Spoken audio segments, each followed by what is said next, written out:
nuestras redes sociales.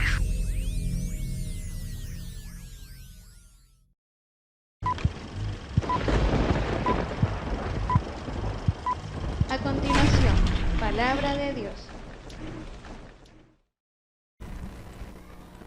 Amén.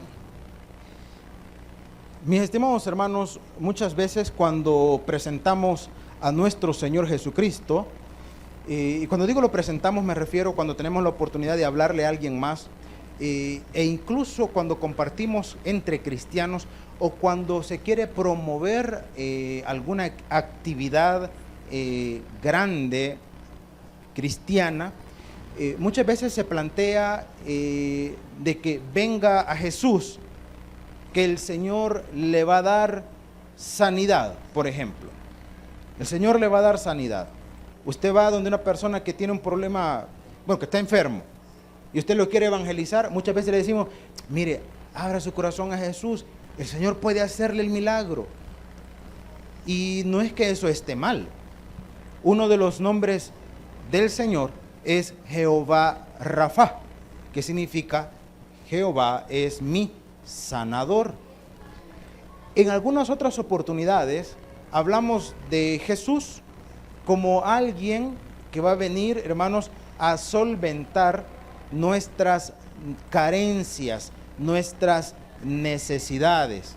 Mire, usted tiene un problema económico, venga Jesús. Él le va a solucionar sus problemas. Usted tiene falta de trabajo, falta de empleo, venga Jesús. Él le va a solucionar ese problema. Hermanos, y una vez más, no es que eso esté malo. No es que el Señor no pueda darnos esa provisión, ese respaldo. Otro de los nombres de Dios es, hermano, Jehová Jireh, que es Jehová es mi proveedor. El detalle está, mis estimados hermanos, que cuando nosotros buscamos a Dios solamente para suplir las carencias que podamos tener, es como que vaya alguien a visitarlo a usted solamente cuando tiene necesidad de usted. ¿Cómo se sentiría si de repente, hermano, alguien, imagínese usted un amigo, un pariente, hermano, vaya a visitarlo solamente cuando tiene una carencia? No sé si alguna vez ha identificado a alguien así. Mira, allá viene fulano, allá viene mengano, algo quiere, ese por gusto no viene. Ese por gusto no viene. Y usted está esperando el momento del sablazo, ¿verdad? Imagínese, pero imagínese que fuese sincero, vaya.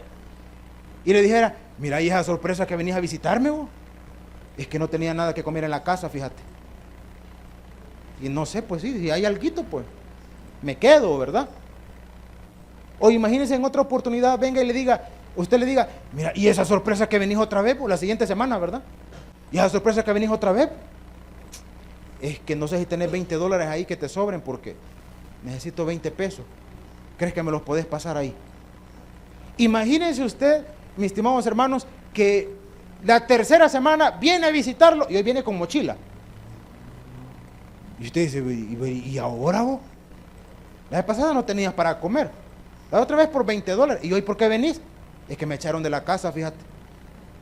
Entonces aquí venía a ver, ¿verdad? Sí. Mis estimados hermanos, ¿cómo se sentiría usted?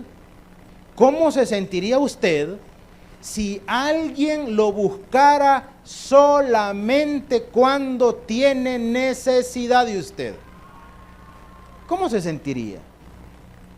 Por eso es que no es inapropiado, es más, hermano, Él es nuestro ayudador, le decíamos hace un momento. Una porción en la Biblia, en el libro del profeta Isaías, dice, yo soy Jehová, tu ayudador, el que te sostiene de la mano derecha. Eso dice la palabra. Pero el detalle está que no debemos buscar a Dios solamente, hermano, por la necesidad. No solamente para que nos resuelva nuestros conflictos. Dije, no solamente. O sea, por supuesto que podemos venir a Él en esas circunstancias. Por supuesto que sí. Y por supuesto que nos puede ayudar. El detalle es que no solamente por eso. En la Biblia encontramos el relato de una persona, de un hombre, que yo estoy convencido que todos lo conocen perfectamente bien.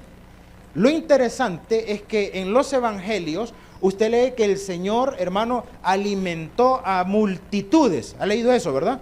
En una oportunidad alimentó a más de 5,000 personas.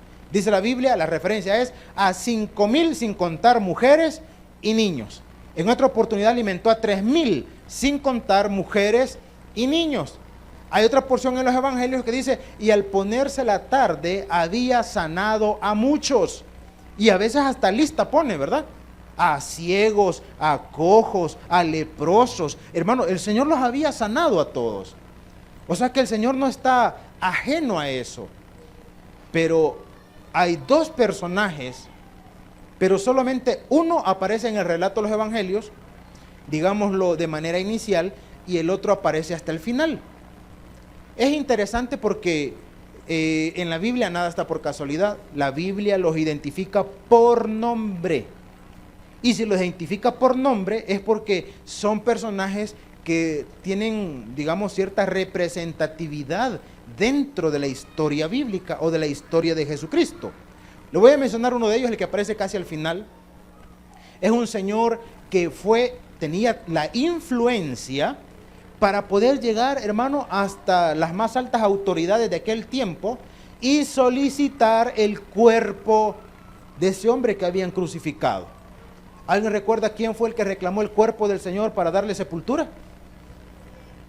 Exactamente, como todos respondieron al unísono, José de Arimatea. Y lo menciona por nombre. Y le menciona, hermano, su origen, en palabras actuales sería el abolengo. Eso significa que era alguien de posición, hermano. Era alguien que tenía recursos. Era alguien, hermano, que tenía la influencia de llegar a las más altas autoridades, le dije, y reclamó el cuerpo del Señor y lo metió en un sepulcro nuevo. O sea, tenía capacidad el hombre, capacidad económica, influencia social, la tenía. Y el otro personaje que aparece en la Biblia, hermanos, que no vino a Jesús, ya vamos a ver el relato, no vino a Jesús enfermo. No vino a Jesús con problemas económicos, no vino a Jesús con problemas familiares, no describe la Biblia nada de eso. Había un conflicto interno que este hombre tenía, que fue lo que le impulsó a acercarse y a buscar de Dios, el conflicto que todos nosotros tenemos, hermano, o que hemos tenido, sería lo más correcto decir. El conflicto de nuestra alma, de nuestra eternidad. Porque problemas terrenales, considero yo, todos tenemos, hermano. Problemas terrenales, todos tenemos. Y si preguntáramos quién tiene un problema y alguien levanta la mano, lo vamos a felicitar porque solamente tiene uno. Hasta le podemos aplaudir por eso. No, usted solo tiene uno. Dichoso usted. ¿Verdad que hay unos que de 5 no bajan? Hermanos, este personaje que menciona la Biblia se llama nada más ni nada menos que Nicodemo. Nicodemo era, bueno, es más, el relato bíblico lo va a describir. Abra su Biblia, por favor, en el Evangelio según Juan, capítulo 3, versículos del 1 en adelante. Capítulo 3 del Evangelio de Juan, versículos del 1 en adelante. Dice la palabra de nuestro Dios.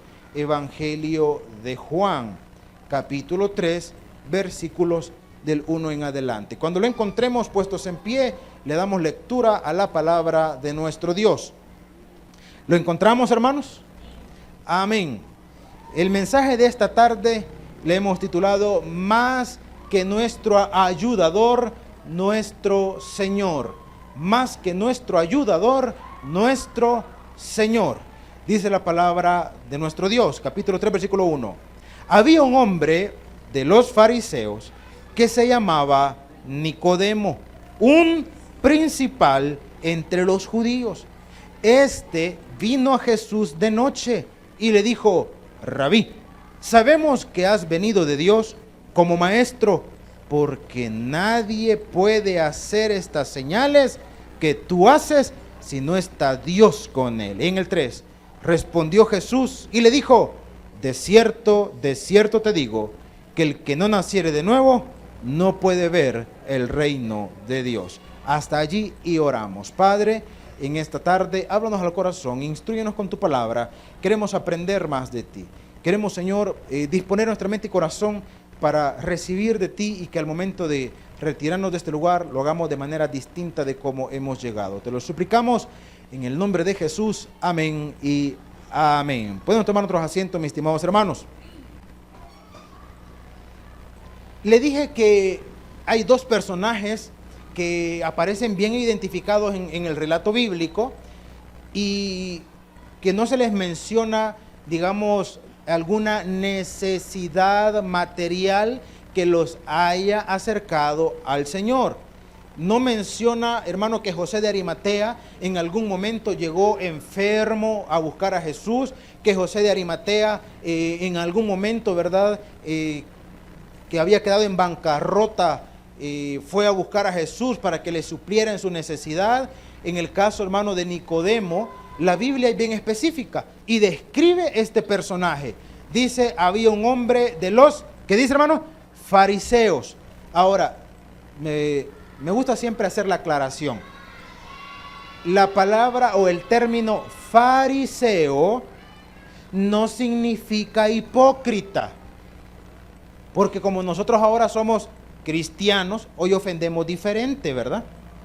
Semejante fariseo, según usted lo está ofendiendo. Según usted le está diciendo farsante, hipócrita, no sé qué. Los fariseos, Jesús los confrontaba y les decía, fariseos, ¿qué les decía?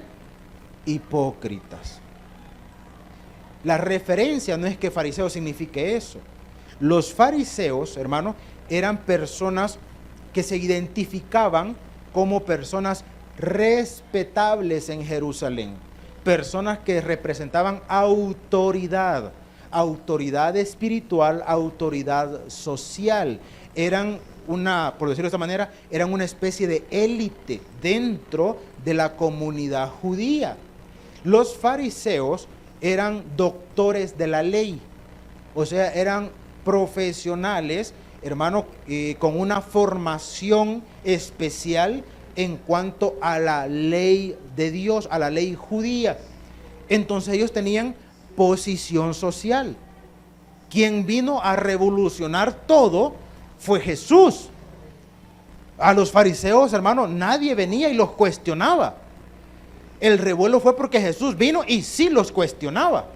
Y sí les decía, ustedes limpian lo de afuera del plato, pero por dentro están llenos de suciedad. Ustedes son sepulcros blanqueados, por fuera bien bonitos, pero por dentro están llenos de podredumbre. El Señor les decía eso. Otro que vino a revolucionar todo fue Juan el Bautista, porque les decía, arrepiéntanse cariñosamente y en el nombre del Señor. ¿Qué les decía? Generación de víboras. ¿Se imagina que si evangelizáramos ahora, hermano? Arrepiéntese, víbora. Juan el Bautista era su mensaje, hermanos. Pero de lo contrario, los fariseos no eran mal vistos. Entonces, dice, había un hombre de los fariseos, alguien que tenía una profesión, alguien que tenía un estatus social, dice que se llamaba Nicodemo, y aquí todavía viene y especifica aún más. ¿Qué dice? Principal entre los judíos. Hasta allí estamos bien. Hermanos, ¿menciona la Biblia que Nicodemo tenía algún tipo de enfermedad? ¿Menciona eso la Escritura? No, no lo menciona. No lo menciona. ¿Tenía Nicodemo problemas económicos? No los menciona. ¿Tenía Nicodemo problemas familiares? No los menciona. ¿Y por qué no los menciona? Muy probablemente porque no los tenía. Dije muy probablemente porque no los tenía. Pero él tenía un conflicto en su interior. Y el conflicto era que él conocía la ley. Y como conocía la ley, el detalle era que ¿cómo puedo experimentar la armonía con Dios? ¿Cómo puedo experimentar la paz de Dios? ¿Cómo puedo encontrarle solución a mi conflicto espiritual? Si quisiéramos mencionar a un personaje similar, sería un señor que también marcó la historia, muy controversial por cierto, que estoy hablando de Martín Lutero. Los que desconocen la historia dicen que nosotros como cristianos evangélicos salimos de Martín Lutero, cosa que es una falsedad, hermano. Es una falsedad. No salimos de Lutero. Pero para hacer la comparación, Martín Lutero era un sacerdote que, podríamos decirlo de esta manera, él estaba bien.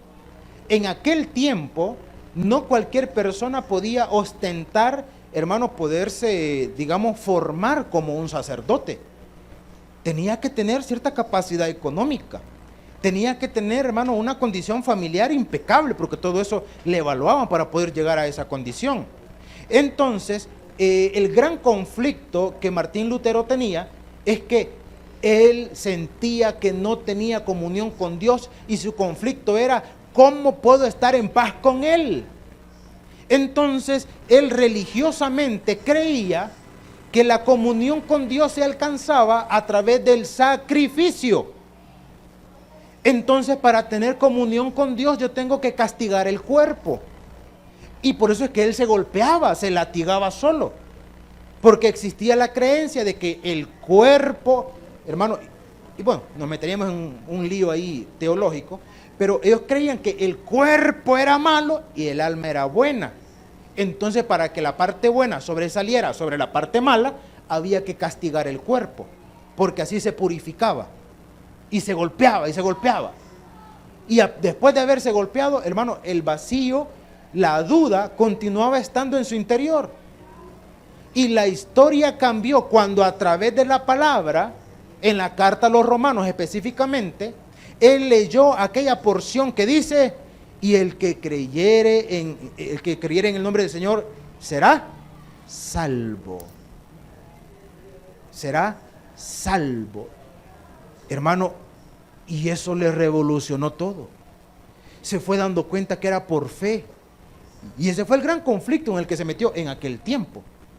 Que mientras se promulgaba que había que pagar indulgencia, o sea que usted podía pagar por sus pecados y ser absuelto de toda culpa, eso tenía un precio, hermano. Entonces Lutero decía, pero la Biblia no dice eso en ninguna parte. La Biblia dice que es por fe. Y ese fue el conflicto en el que él se enfrentó. Entonces Nicodemo, hermanos, tenía un conflicto similar. Él no tenía una necesidad, le dije, de salud, una necesidad económica, una necesidad familiar o de alguna otra índole. Su conflicto era interno. Y usted dirá, ¿cómo podemos determinar que el conflicto de Nicodemo era ese? Bueno, el siguiente versículo nos va a dar un poquito de luz. Dice la palabra, este vino a Jesús de noche. Ahí encontramos algo interesante. Yo sé que la mayoría de nosotros podemos deducir, si preguntáramos, hermano, ¿por qué vino Nicodemo a Jesús de noche? ¿Cuál es el motivo? ¿Cuál es la razón? El motivo no era, es que seguro trabajaba todo el día y solo en la noche tenía tiempo. No, hermano, no es ese el motivo. No es esa la razón. La razón es sencilla. No quería, en palabras técnicas, darse color. No quería que lo vieran. Me imagino, porque no narra la escritura eso, me imagino que Nicodemo había escuchado, había visto, hermano, tantas cosas de Jesucristo que conflictuaban su interior, que le hacían a él, yo repito, me imagino que Nicodemo escuchaba de que en tal aldea había resucitado un muerto, que en alguna otra aldea había dado sanidad a un ciego, le había devuelto la vista, que a algún otro por allá lo había levantado, ¿verdad?, de la condición parapléjica en la que estaba. Me imagino que él había escuchado todo eso, pero él no tenía esos problemas, él no los tenía. Y probablemente su conflicto interno era, yo quiero tener respuestas a mi necesidad espiritual. Y en más de algún momento quizás pudo haber querido acercarse al Señor. Cuando el Señor pasaba cerca, probablemente de donde él estaba, ha de haber tenido el impulso de acercarse y preguntarle tantas cosas. Tanto así que hubo un momento donde no soportó más. Probablemente estaba cerca de su lugar de residencia. Él se dio cuenta o alguien le dijo, el maestro está en tal lugar. Yo imagino que ese hombre dijo, esta es mi oportunidad.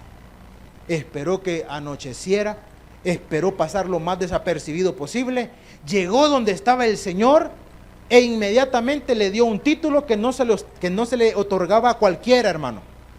Él era fariseo, él era un doctor de la ley. Por lo tanto, para que él reconociera en otra persona una figura de autoridad, es porque tenía que ser alguien, hermano, que él consideraba superior, que él lo consideraba por encima. Se lo pongo en el aspecto de las profesiones. En el aspecto de las profesiones, a quien, imagínense que usted tiene que digamos, el área en la cual usted se desarrolla, sea en el comercio, sea a través de alguna profesión a nivel profesional, lo que sea. Usted reconoce que hay alguien que le enseñó parte de lo que usted sabe. Hermano, dedicarse al negocio no es de cualquiera. Hay gente que cuando uno inicia un negocio así de forma, bueno, desconociéndolo todo, capaz a la semana ya ha quebrado uno usted. Porque medio mundo llega y dice, mire, ¿cree que me da tanto? O sea, le están diciendo, me fía, ¿verdad? Y yo dije, sí, claro, y a las 2 semanas ya ha fiado todo y no le han pagado nada, hermano. Lo hicieron quebrar. En el aspecto de un oficio o de una profesión, aquel que le enseña. En nuestro lenguaje popular no le decimos el maestro. ¿Cómo le decimos? El maestro. No, el maestro. El que me enseñó, ese es el maestro, ¿verdad? Esa es la deformación lingüística de maestro. O sea que para nosotros no diríamos, oh maestro, oh maestro, ¿verdad?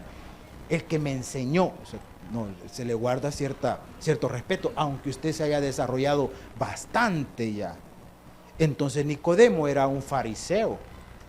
Él estaba delante del pueblo, delante de la sociedad de aquel momento, él fungía como maestro.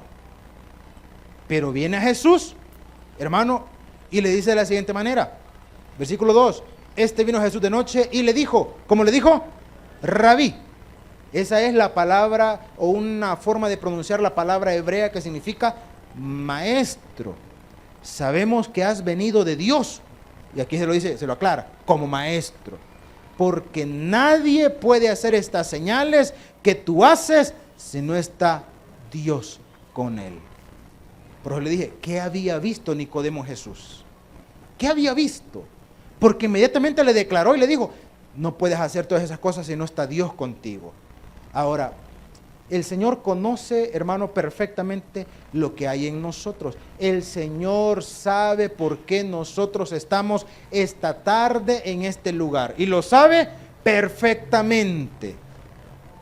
Si usted vino a buscar un milagro de sanidad, pues no está en el lugar equivocado. Dios puede hacerlo. Pero Dios sabe, hermano, y lo sabe perfectamente, que si solamente hemos venido a buscar ese milagro de sanidad, una vez lo obtengamos, ¿qué va a pasar con nosotros? Nos vamos. Dios sabe que si usted tiene una necesidad de un empleo y usted ha venido a orar por un empleo, está en el lugar apropiado. Pero Dios conoce los corazones. Y Dios sabe que inmediatamente Él se lo dé a usted. ¿Qué va a pasar, hermano? Nos vamos. Dios sabe si usted ha venido, hermano, porque tiene la necesidad de que Él supla en cuanto a su economía. Dios lo sabe y usted está en el lugar apropiado. El detalle, una vez más, es que Dios conoce su interior y sabe que el día que lo saque de deudas, ¿qué va a pasar? Nos vamos. Entonces, Nicodemo vino a Jesús, vino de noche. Usemos esta palabra muy propia nuestra, se lo cuentió. No, Señor, maestro, sabemos que has venido de Dios. Yo lo sé. Yo no soy ningún desconocedor. Voy a abusar del texto. Nicodemo pudo haberle dicho, yo no soy ningún desconocedor, Señor. Yo conozco la ley, me he preparado en eso. Yo sé que has venido de Dios. Nadie puede hacer esas cosas si no está Dios con él. Se lo cuentió. Inmediatamente el Señor le responde. Y antes de que veamos esa respuesta, ¿recuerda usted cuando el Señor hubo alimentado a más de 5,000 personas? Dice que estaban lejos de las aldeas, los discípulos llegaron y le dijeron, Señor, despacha a esta gente ya es tarde, estamos lejos de la ciudad y aquí no hay para comprar comida. Mira, nadie vende ni pupusa ni nada. Y el Señor le dijo, denle de comer ustedes, hombre. Pero Señor, el ministerio de cafetería no vino al culto ahora. ¿Cómo hacemos? Y alguien dijo por ahí, mire, aquí hay un niño. Aquí tiene 5 peces y 7 panes. Como quien dice, 12 pupusas. ¿Qué hacemos? Vaya, agrúpenlos, siéntenlos de ciento en ciento. Y comenzó, oró, consagró, hermano, y comenzó a repartir. Y usted conoce la historia. Después de eso, al amanecer, cuando la gente, hermano, se percató, Jesús ya no estaba allí. Había ido al otro lado, hermano, del mar de Galilea o del mar de Tiberías, como usted le quiera llamar. Y la gente en la desesperación comenzaron a buscarlo. Y dijeron, mire, allá al otro lado está. Y la gente lo fue a buscar. Y cuando Jesús vio que la gente venía donde él, ¿alguien recuerda el mensaje tan conmovedor, lleno de ternura que les predicó el Señor? ¿Nadie recuerda el mensaje que les dio? ¿Qué les dijo? Ustedes me vienen a buscar porque les di de comer. Buscáis, les dijo el Señor, el pan espiritual y no el pan que perece. ¿Se imagina usted, hermano? ¿Se imagina usted? Ustedes me buscan porque les di de comer. Por eso vienen. Porque les gustaron las pupusas de ayer y creen que hoy les voy a dar otra vez de jalapeño. Gloria a Dios, hermano. Una gran cosa eso. Cuando Nicodemo vino donde Jesús, perfectamente así como Jesús confrontó a aquella multitud, así pudo Jesús confrontar a Nicodemo, ¿o no, hermano? Deja de cosas, Nicodemo, quebraste el negocio y venís para ver si tengo algo para prestarte, para levantarte de nuevo. Por eso venís. Pudo habérselo dicho, pero no era ese el caso. Ah, ya sé lo que querés, Nicodemo.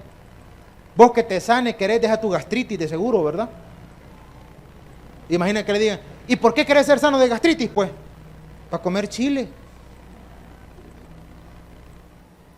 Pero no era ese el caso, hermano. No era ese el caso. El Señor inmediatamente, conociendo la motivación que había en Nicodemo, le dijo lo siguiente.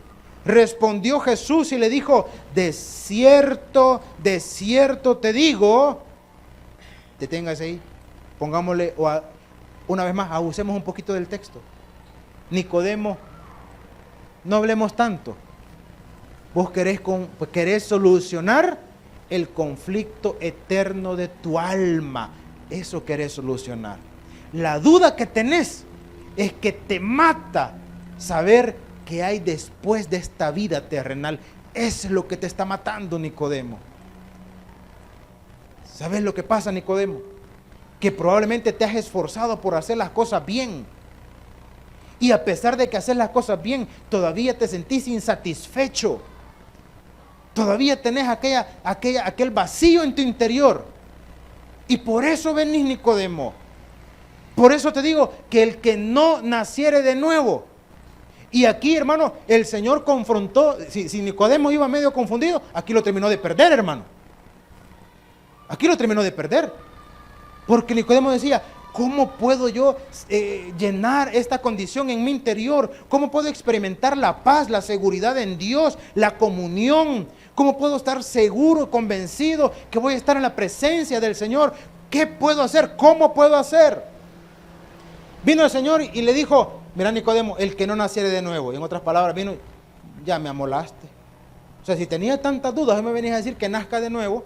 ¿Cómo puedo yo, habiendo ya nacido, siendo ya una persona mayor, le dije a Nicodemo, ¿cómo yo, siendo viejo, puedo entrar nuevamente en el vientre de mi madre y nacer? ¿Cómo es posible? Hermano, y Jesús viene y lo confronta y le dice, ¿cómo es que siendo tu maestro no sabes estas cosas? ¿Cómo es que no lo entiendes, Nicodemo? ¿Sabe qué estaba haciendo?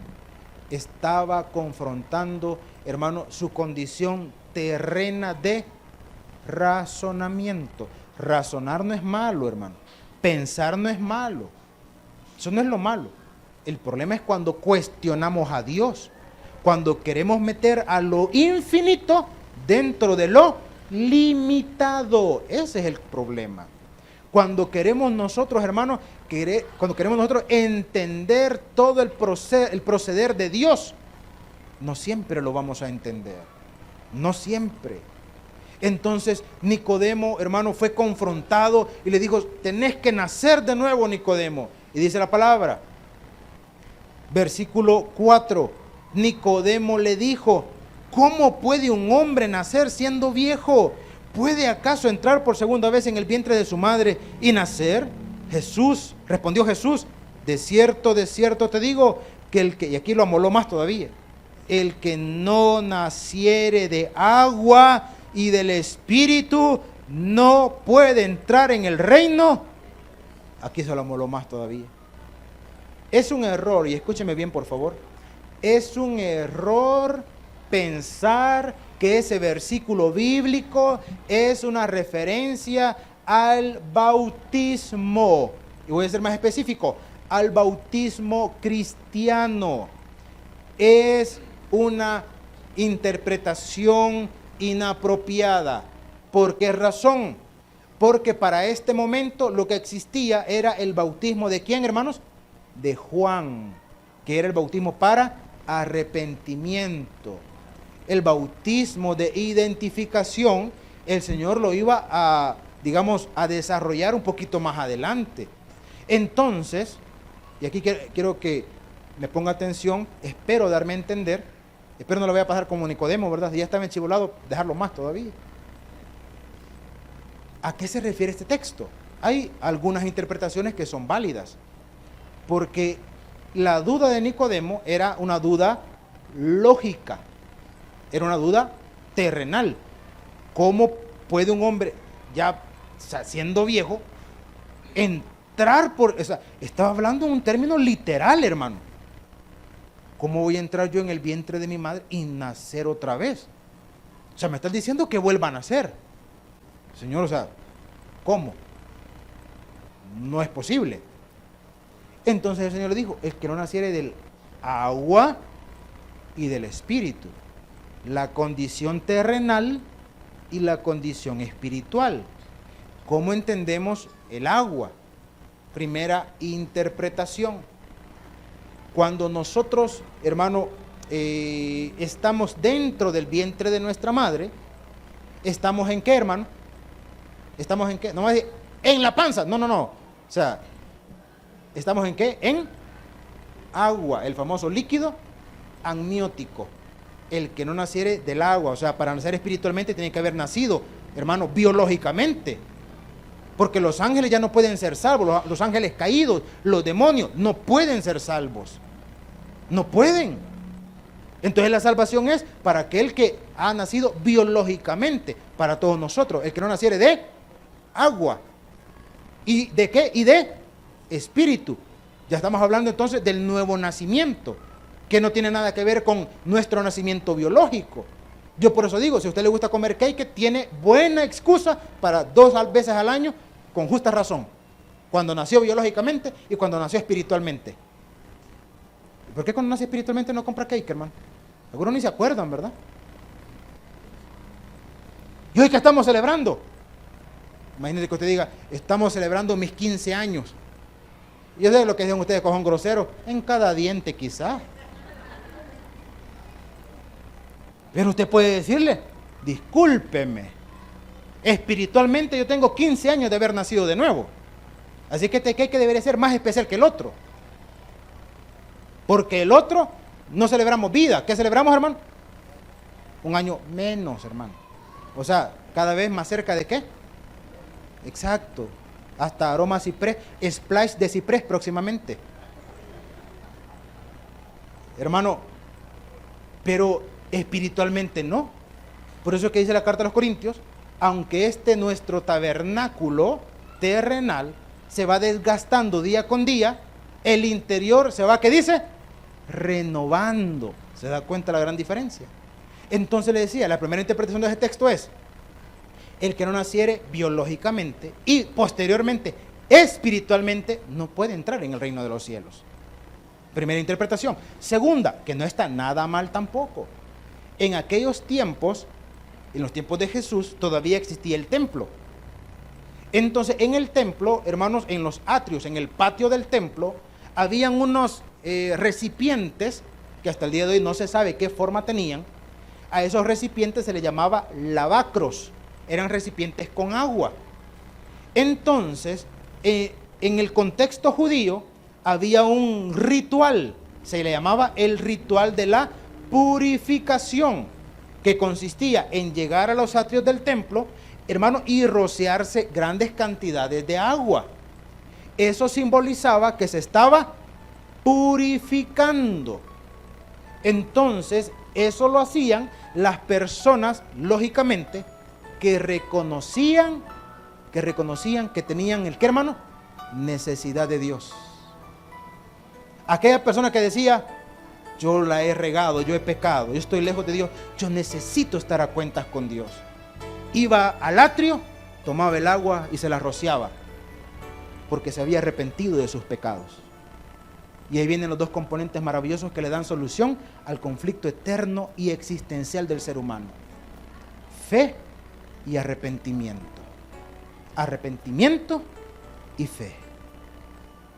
Algunos dicen, yo me arrepiento y busco a Dios. Algunos otros dicen, yo creo en Dios, y eso me conduce al arrepentimiento. Y ahí está la otra interpretación: de que no naciere del agua y del Espíritu. Nicodemo no vino a Jesús por ninguna necesidad terrenal. Nicodemo vino a Jesús por una necesidad, si usted quiere llamarle espiritual, otra forma de llamarle es por una necesidad existencial. Yo vengo acá porque tengo necesidad ¿de quién? De Dios. Tengo necesidades materiales, pero mis necesidades materiales tendrán una respuesta cuando yo me meta con Dios. Por eso dice Mateo 6:33, mas buscad primeramente el reino de Dios y su justicia. ¿Y qué dice, hermanos? Y todas las demás cosas vendrán por, pero primero es Dios. La sanidad, la provisión económica, la provisión material, todo lo demás va a venir después, cuando Dios sea primero en nuestras vidas. Por eso es que el Señor no solamente es nuestro ayudador, es nuestro ayudador, pero no solamente es eso, no se limita hasta allí. Él es, por sobre todas las cosas, y debe de ser nuestro Señor y Salvador, nuestro Dios. Por eso es que Él es digno de toda alabanza, de toda adoración. Por eso es que Él es digno de que vengamos acá y nos pongamos delante de Él. Independientemente si me responde a mi necesidad material o no, Él sigue siendo Dios y sigue siendo digno de toda alabanza. Denle un fuerte aplauso a nuestro Padre Celestial. Vamos a orar. El predicador ha terminado su mensaje. Es tiempo de que recibas a Jesús como tu Salvador personal. Ora conmigo de la siguiente manera: Señor Jesús, yo te recibo hoy como mi único y suficiente Salvador personal. Creo que eres Dios, que moriste en la cruz por mis pecados y que resucitaste al tercer día. Me arrepiento, soy pecador. Perdóname, Señor. Gracias doy al Padre por enviar al Hijo a morir en mi lugar. Gracias, Jesús, por salvar mi alma hoy en Cristo Jesús, mi Salvador. Amén. Bienvenido a la familia de Dios. Ahora te invitamos a que crezcas en el conocimiento de las Escrituras. Congrégate con nosotros. Estamos ubicados en kilómetro 6,5, carretera a Los Planes de Renderos.